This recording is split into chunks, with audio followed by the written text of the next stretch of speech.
Bom dia, meus queridos. Vamos dar continuidade à nossa aula de cinética química. Eu espero que todos estejam bem. E nós vamos continuar falando sobre o que foi iniciado na semana passada, nessa parte de fisicoquímica, que é o que chamamos de cinética química. Então, a gente ainda está trabalhando a parte 1 da cinética química. A apostila de vocês é dividida em cinética parte 1 e 2. Então, a gente ainda está trabalhando essa parte 1. E hoje nós vamos trabalhar alguns exercícios de fixação, principalmente envolvendo cálculos de velocidade da reação e fatores necessários para que uma reação aconteça, que são aqueles fatores que eu falei para vocês, e Carol também havia dito, que é sobre a teoria das colisões, energia de ativação, complexo ativado. Então, a gente vai estar fazendo alguns exercícios sobre esses tópicos hoje. A gente vai fazer aquele mesmo esquema de sempre. Eu coloco para vocês a questão, dou um tempo para vocês tentarem responder. À medida que vocês forem respondendo, já pode mandando por chat o valor para mim, o resultado, que eu já vou verificando se está certo ou errado. E logo em seguida, começa a correção juntamente com vocês. Vamos começar? Então, observe essa primeira questão que vai aparecer para vocês. É uma questão de cálculo de velocidade da reação, na qual há um envolvimento de uma relação estequiométrica dentro do problema, ou seja, ele te deu dados para você encontrar a velocidade de uma espécie, mas te pede, na verdade, a velocidade de uma outra espécie. Dê uma lida nessa questão, analisem ela, e daqui a pouquinho a gente resolve juntos, tá? Vou dar uns minutinhos para vocês estarem fazendo isso. Vai lá.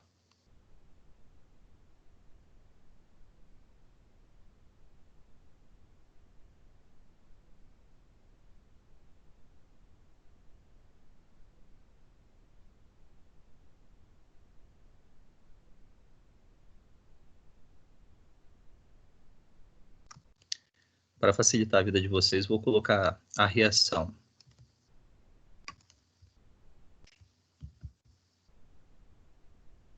Fica mais fácil agora para vocês estarem analisando as proporções estequiométricas dentro da reação. Vai lá.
Vamos analisar a questão? Ela fala o seguinte para a gente. Numa experiência, a reação de formação da amônia, que é o NH3, a partir da substância simples N2 e H2, está ocorrendo com o consumo de 12 mols de nitrogênios a cada 120 segundos. Neste caso, a velocidade de consumo de hidrogênio é...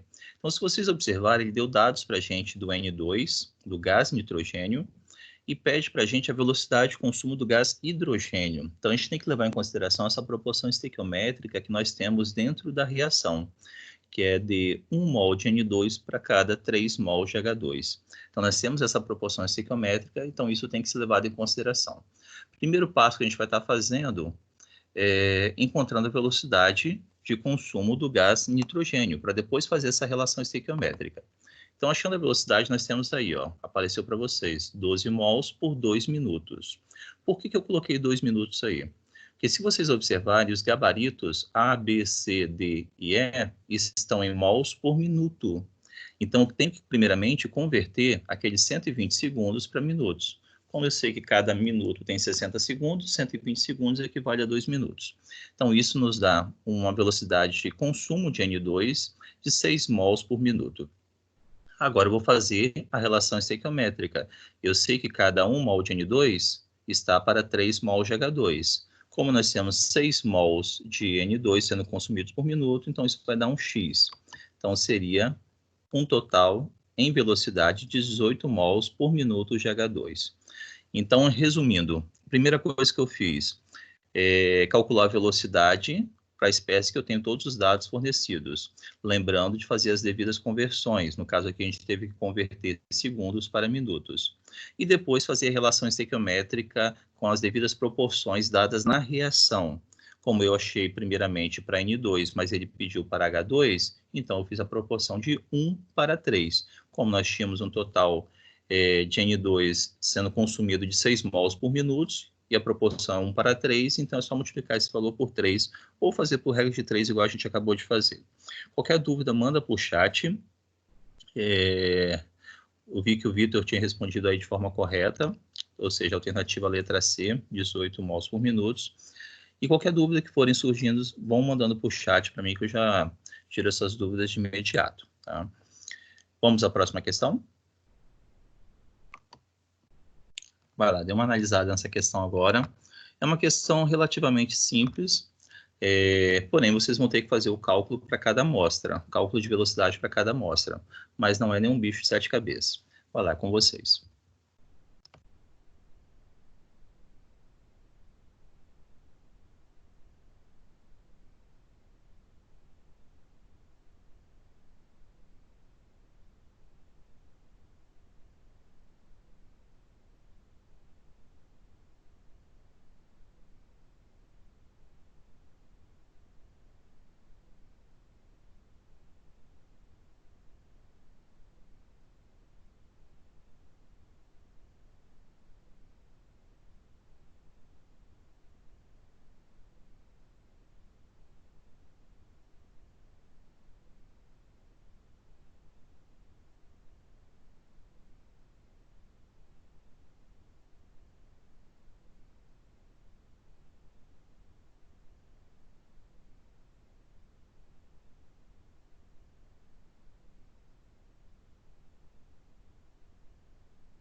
E aí, conseguiram chegar à resposta?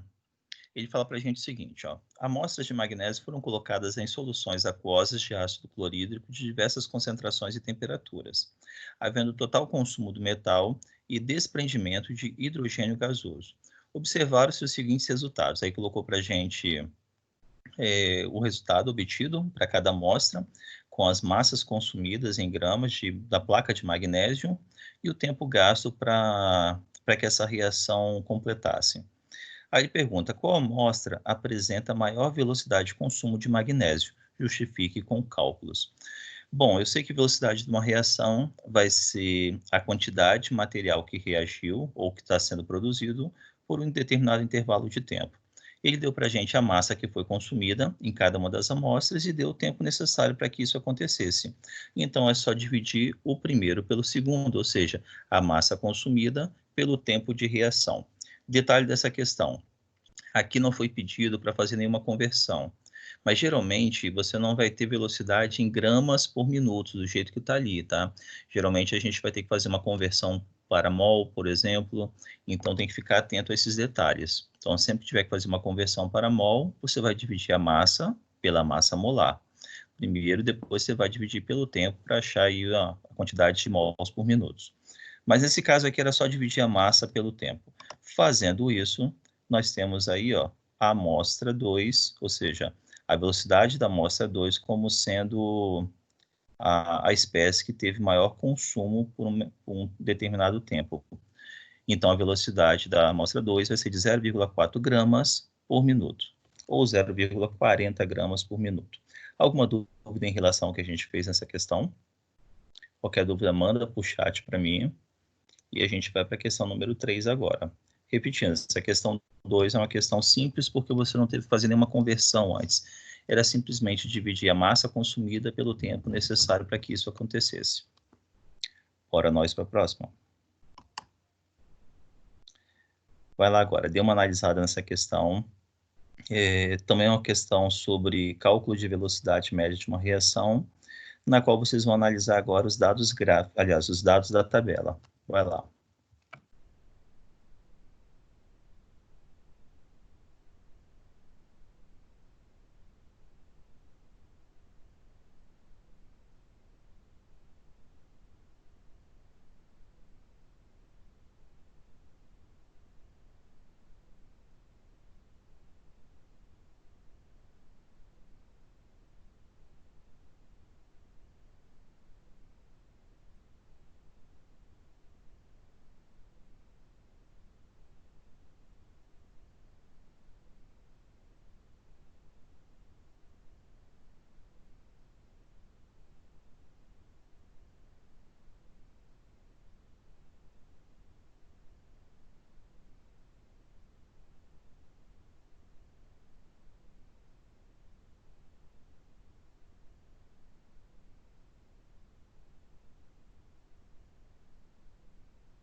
Vamos analisar a questão?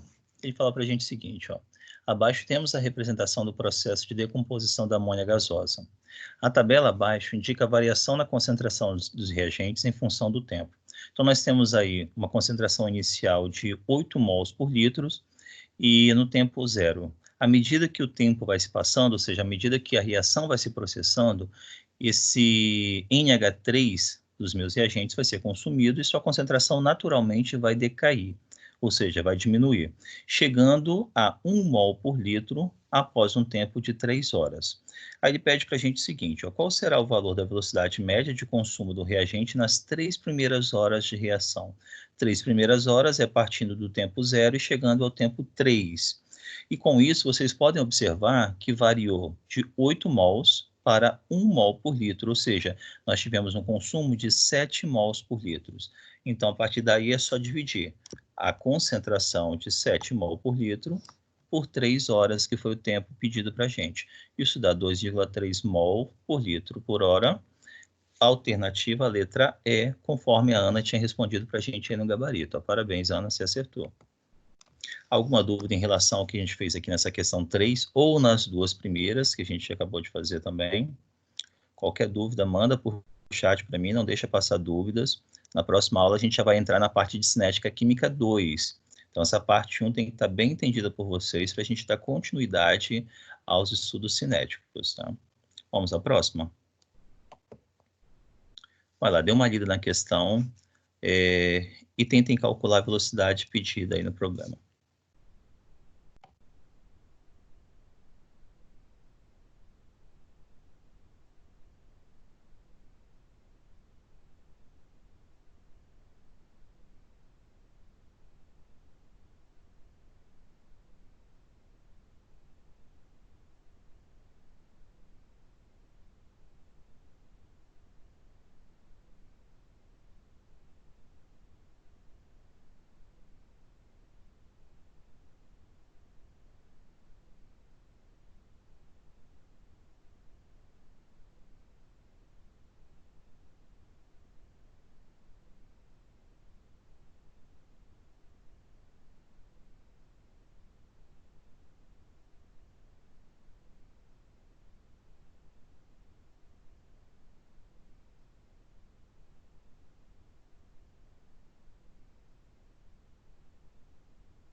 Vamos analisar a questão.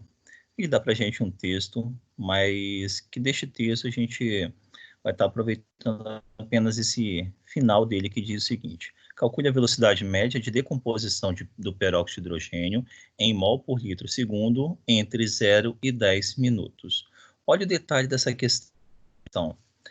A unidade de medida da velocidade é mol por litro segundos. Então, eu tenho que transformar esse tempo em minutos para segundos. Como eu tenho a variação de tempo de 10 minutos, isso equivale a 600 segundos, porque cada 1 minuto tem 60 segundos. Então, já sei que o tempo vai ser de 600 segundos. Dentro desse intervalo de tempo de 0 a 10 minutos, nós temos uma variação da concentração que começa em 0,8 mol por litro e cai para 0,5 mol por litro, ou seja, foi consumido 0,3 mol por litro. Então, essa vai ser a minha variação da concentração. Agora é só jogar na equação. Equação vai ser a variação da concentração sobre o tempo, vai ser 0,3 por 600 segundos, e isso dá 0,0005 mol por litro por segundo. Significa que cada 1 segundo, 0,0005 mol por litro serão consumidos do peróxido de hidrogênio, também conhecido como água oxigenada. Alguma dúvida em relação a essa questão 4? Qualquer dúvida, manda para mim aí. É interessante que vocês tentem fazer também as questões que eu estou propondo a vocês, tá? Mantenha sempre ao lado aí um caderninho, uma caneta, para a gente estar resolvendo essas questões. Vamos à questão 5? Essa já é uma questão que fala sobre aqueles fatores necessários para que uma reação aconteça, tipo energia de ativação, como complexo ativado. Nós vimos também que um dos fatores seria a teoria das colisões, né? As colisões entre as moléculas, mais especificamente colisões efetivas entre as moléculas, são fatores necessários para que uma reação aconteça. Então, essa questão trata justamente disso, desses fatores necessários para que uma reação aconteça. Dê uma lida na questão e analisem ela para mim. Se conseguirem descobrir a resposta correta, já manda para o chat, que eu já vou analisando também. Vamos lá.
Vamos analisar a questão? Primeiro, vamos analisar o que o gráfico fornece para a gente. Depois, a gente vai para as alternativas. Se vocês observarem, nós temos como reagente A mais B e produto C mais D. Então, eu sei que aí, nesse gráfico, nós temos uma entalpia, ou seja, uma energia potencial para os meus reagentes de 0 kJ e dos meus produtos de menos 130 kJ também. Se eu quiser calcular, por exemplo, o ΔH da reação, que é aquilo que nós estamos vendo lá na Química 2, é só colocar produto menos reagente. Produto é menos 130, reagente igual a zero, então ΔH seria menos 130 para essa reação. Então, isso aí seria o nosso ΔH da reação. Nós temos como energia de ativação a energia mínima necessária para que uma reação aconteça, ou seja, é o tamanho desse morrinho aí, ó, dessa barreira energética, que vai do 0 até o 120. Então, desse patamar onde está A mais B até a ponta da barreira energética, a ponta do morro, simboliza o nosso valor de energia de ativação. Nesse caso aí é 120. E nós temos o complexo ativado. O complexo ativado é aquele ponto da reação onde a reação é ativada, ou seja, onde os reagentes vão começar a se transformar em produto. E a energia correspondente ao complexo ativado é justamente a ponta dessa barreira energética, dessa curva do gráfico. Então, nesse caso aí, o complexo ativado tem um valor de 120 kJ, que é justamente o valor correspondente à ponta da barreira energética aí, o valor mais alto dele. Então, agora sim, vamos analisar as alternativas. Assinale a alternativa correta, letra A. A energia de ativação do processo tem o valor de 250 kJ? Não. O valor da entalpia, ou melhor dizendo, o valor da energia de ativação vai de 0 até 120, então tem o valor de 120. Letra B. A energia referente ao complexo ativado é igual a 120 kJ.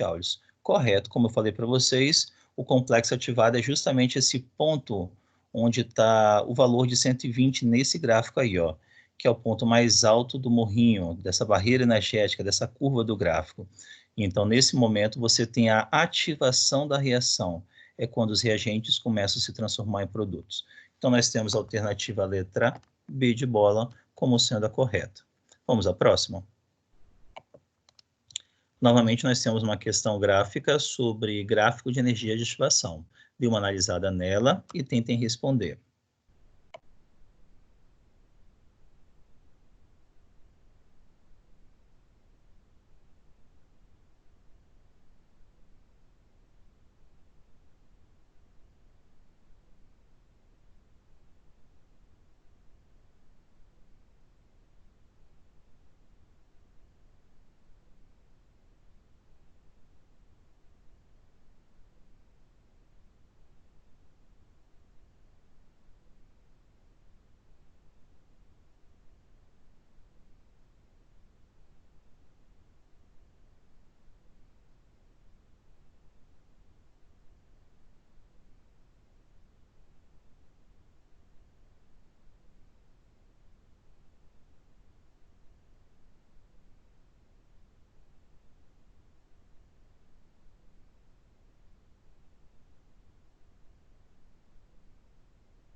E que o pessoal está respondendo letra E. Aí vamos ver se vocês estão corretos. O diagrama fornecido a seguir se refere à combustão da substância etanol. Então, ele deu para a gente um gráfico. Nesse gráfico, nós temos uma curva que representa a energia de ativação. E a partir daí, você tem a formação do produto. Só lembrando que a gente acabou de ver na questão anterior, essa curva ela corresponde à energia de ativação. Então, vai do ponto do patamar onde estão os nossos reagentes até o ponto C.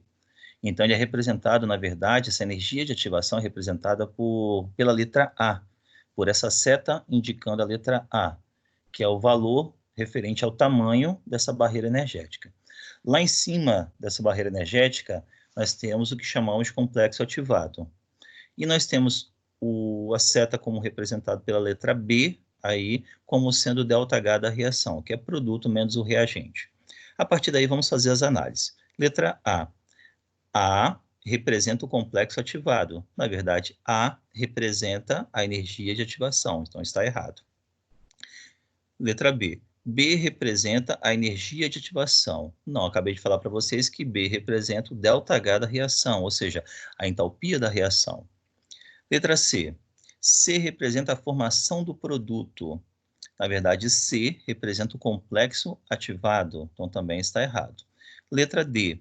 A reação representada é endotérmica. Na verdade, se trata de uma reação exotérmica, porque a gente já viu que reações exotérmicas, nós temos os reagentes maiores do que os produtos. Então, se vocês observarem pela seta do gráfico aí, né, de energia, o patamar dos reagentes está acima do patamar dos produtos. Então, como o reagente, a energia dos reagentes é maior do que dos produtos, nós temos um ΔH negativo, logo a reação vai ser exotérmica. Isso nós estamos vendo lá na Química 2, em termoquímica. E por fim, letra E, C representa o complexo ativado. Exatamente, C representa um valor referente ao complexo ativado, que é o momento onde a reação é ativada, ou seja, os reagentes começam a se transformar em produto. Então, nós temos aí letra E. Então, os meninos acertaram aí as respostas que foram colocando no chat para a gente. Vamos à nossa última questão, questão número 7. Novamente, nós temos uma questão gráfica. Dê uma analisada na questão e tentem responder ela.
Bora analisar a questão? Os meninos responderam letra B, vamos ver se está correto.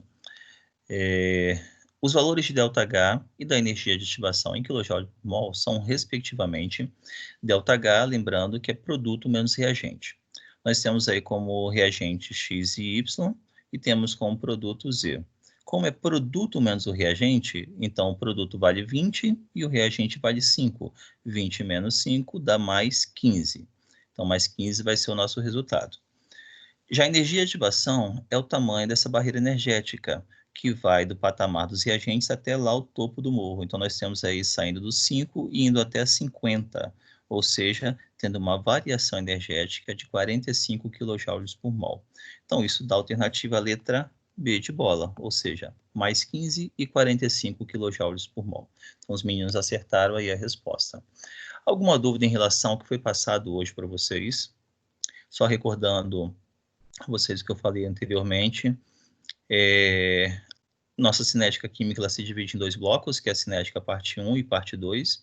Aqui nós terminamos a parte 1 e na próxima aula, na sexta-feira, a Carol vai dar início à parte 2 com vocês. Na semana que vem a gente volta a trabalhar exercícios sobre essa cinética química parte 2. Então não pode ficar dúvidas nesse momento, nós temos que estar com isso bem claro para dar continuidade ao conteúdo. Então ficou alguma dúvida em relação a essa parte 1 da cinética, que é o cálculo da velocidade média das reações, demonstrando por meio de gráficos, demonstrando por meio de tabelas, demonstrando por cálculos estequiométricos, igual a gente fez hoje, e a parte desses fatores essenciais para que uma reação aconteça, que são os fatores energia de ativação, complexo ativado, colisões efetivas entre as moléculas. Então, se não há nenhuma dúvida, nossa aula encerra por aqui hoje. Desejo a vocês aí uma ótima semana, um ótimo restante de semana e fique com Deus. Beijo do tio Douglas para todos.